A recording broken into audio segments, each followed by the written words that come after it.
Hey iguanas, quick one. Dividend investors don't lose money on payouts. They lose it on timing. If X dates keep sneaking past and portfolios keep giving back gains the next day, this video fixes that. Today's plan maps SGX X dates for the next 6 weeks and shows how to capture income without paying for it twice.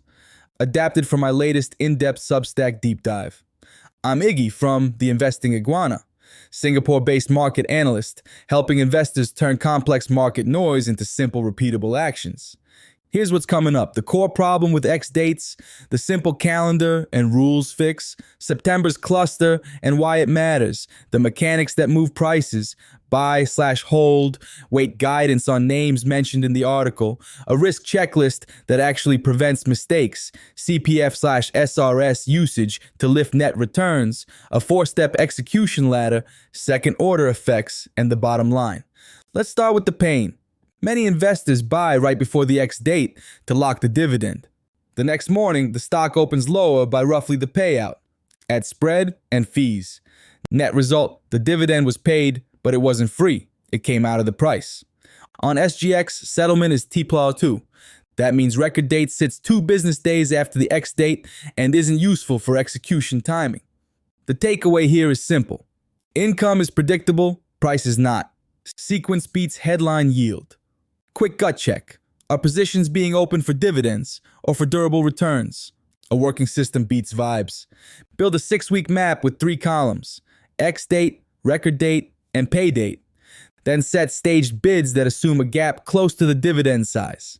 For quality counters, prefer entries after the X date reset. That way the trade avoids paying for cash that leaves the stock that day. The rule of thumb: do not pay $1 to collect $1, especially when frictions eat into net return.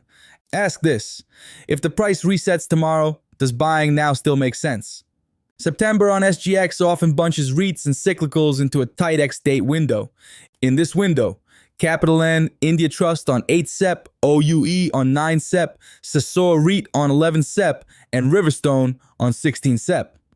When many payers go X within days, traders recycle cash at once, spreads can widen, and intraday moves can overshoot.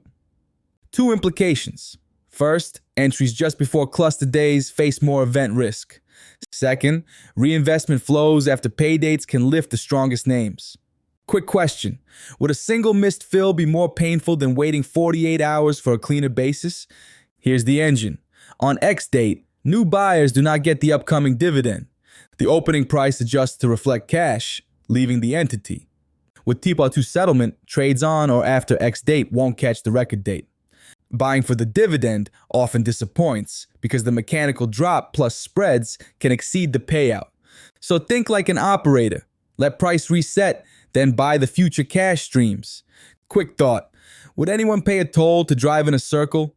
Paying spreads for the right to receive cash, that price already discounted, is the same idea. Capitaland India Trust, CY6U, hold, accumulate on post-X date weakness. If a portfolio needs India exposure with a strong sponsor and pipeline, an X gap is a chance to improve yield on cost. Validate distribution with AFFO support, not one-offs. Why this matters: sponsor strength and growth optionality justify patience for a better basis. OUE Limited, LJ3, neutral, hold. The business mix is cyclical. Capital returns are helpful, but chasing pre-X rarely pays. Prefer a post-X date discount to Navy. Why this matters: time improves margins of safety in event windows. Sasor REIT, CRPU, hold with caution. Headline yield looks juicy, but RMB translation and China retail sales drive DPU volatility. Haircut DPU in the model and buy only if yield remains compelling. Why this matters: FX and tenant sales risk can turn high yield into hard lessons. Riverstone, AP4, selective accumulate. Post-pandemic normalization means margins aren't what they were. Use X-date dips to build slowly at value. Why this matters: in normalized cycles, price discipline drives returns more than payouts. 3 traps cause most damage. First, sustainability. If distributions exceed cash earnings or AFFO, cuts loom. Second, FX. Non-SGD payers change SGD income at the margin. RMB and MYR swings matter. Third, Cluster risk. Many X dates in a week compress liquidity, causing exaggerated gaps. Convert these into rules. Check coverage, note currency, track event density. Ask, if the payout fell 10%, does the thesis break? For CPFIS, many SGX blue chips and REITs qualify under OA with conditions. Confirm eligibility.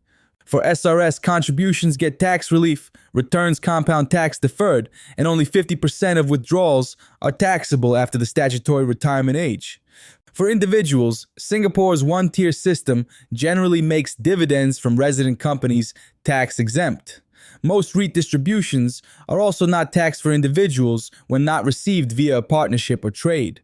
The operational punchline: wrote durable yield names through SRS when suitable and keep a reinvestment queue to prevent cash drag. Question to test fit: does the cash flow cadence match contribution room and reinvestment timelines? Here's the playbook. Step 1. Prefer post-X date entries when the name is quality and the gap is near the payout. Step 2. Stack cash flows by spreading X dates across sectors and weeks to smooth reinvestment. Step 3. Demand 2 of 3 green lights: valuation, coverage, and leverage before adding risk. Step 4. Automate alerts for T1 close and X date open. Ladder bids at 0.5, 1.5x, the dividend below the pre-X date close if fair value supports it. The aim is not to guess the open. The aim is to be there with rules when it happens. When many counters pay in late September, cash gets recycled quickly. Defensive names and high-yield screens can see a bid. Media chatter about specials or larger finals often pulls forward return and inflates pre-X date prices. FX drift in RMB and MYR shifts SGD equivalent income, but usually doesn't justify hedging unless costs are low. Be ready with a ranked list before cash lands. Then wait for prices to meet rules, not hopes. Do not pay up to get a dividend. Own durable payers at fair prices.